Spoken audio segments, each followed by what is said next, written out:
specific Italian language originates from this region, from this Tuscany region. And the Florence is the main capital city of Tuscany.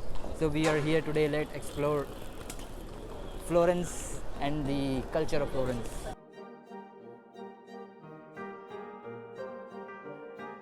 Ciao, ciao. Bella Firenze, huh? Bella Firenze. Once upon a time, Nelson Mandela quoted this, and I am paraphrasing now, that if you speak to a man in a language he understands, it goes in his heart. But if you speak in his or her own native language, it goes in his heart. And this is very true statement. This is 100% genuine. I personally experience, because I personally feel or speak with their native language, and it directly, obviously connect with people in a very strange way. So in the last video, in the last experience, I explained you my first life experience of Florence when I visited the city. It was my beautiful experience, and I experienced and I explained with you my story, how I speak with a painter girl who was painting a beautiful painting and other sides of Florence. But now in this video I would like to share one of my great strange experience on the second day in Florence, and one of the most beautiful and iconic building in Florence is Duomo of Florence.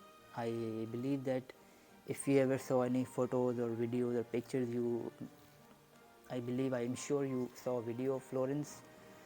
That is a dome, and that dome was basically built by a great and wonderful, very genius architecture in the in the Tuscan history.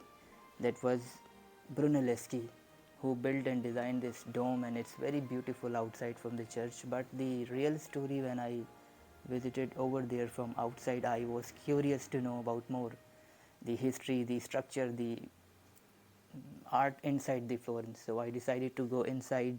It was pleasure and great experience to see the real art in real, the great historical art in real, and saw them very closely. So we decided to move inside. There is so many people waiting outside every time in every season in the year, because it is so beautiful and so enormous inside.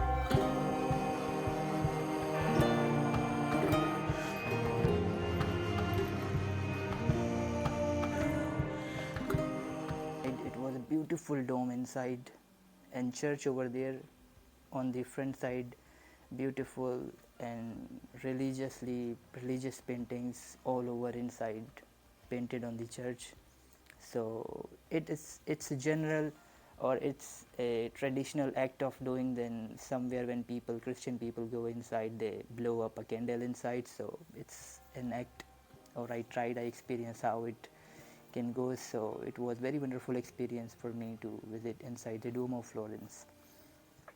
And one of the most important and one of the most strange thing I have noticed while traveling or while living in Florence, that people of Florence are quite very well educated and very warm welcoming. They are open with tourists, they play their music, they paint over there. They are very creative people in Florence, I believe, or I feel that. And the second important and strange thing, that people of Florence and Tuscany, they speak a little bit different dialect.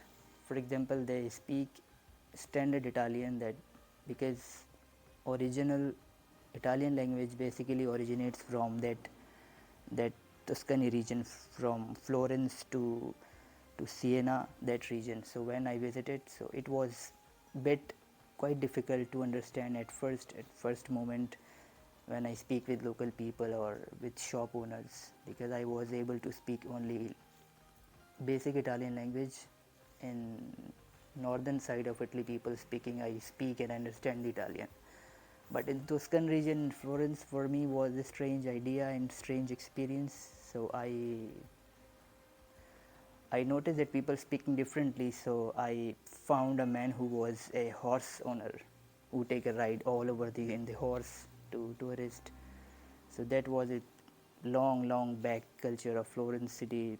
People use this still in this fashion. They use the horses. So I speak with the man who was doing this job, and he was particularly and literally speaking a Tuscan dialect of Florence. So I asked him, teach me some basic, or teach me what is the difference of Florence or Florentine dialect. So he introduced me some words, and he told me about his idea and experience. It was great to know other people's stories, to know what they are thinking with to other people, and how they speak and how they work or meet with people, or how they communicate. From these experiences, I learned little bit Tuscan dialect, not too much, and a bit of communication skill, how to approach people with different backgrounds. So here is my little bit experience. I can show you right over there, to know you, to feel you. When you go in Italy, people are very warm, welcome and open. Facevo il guidatore di cavalli da corsa prima, ai trotto. Cavalli o cavalli? Cavalli. Cavalli. No, ho detto cavalli. Cavalli, hai detto cavalli. Ha già imparato lui perché sta Si qua. mangia un po' di cose, si mangia un po' di scie. Grazie. Si piglia la Coca-Cola. Allora, Coca-Cola con l'annuncia. Coca-Cola. Vai Paolina, prepariamo la Coca-Cola. Dai, buon lavoro ragazzi, ciao, ciao. Grazie. Bella Firenze, Bella Firenze. Bella, sì. Bella.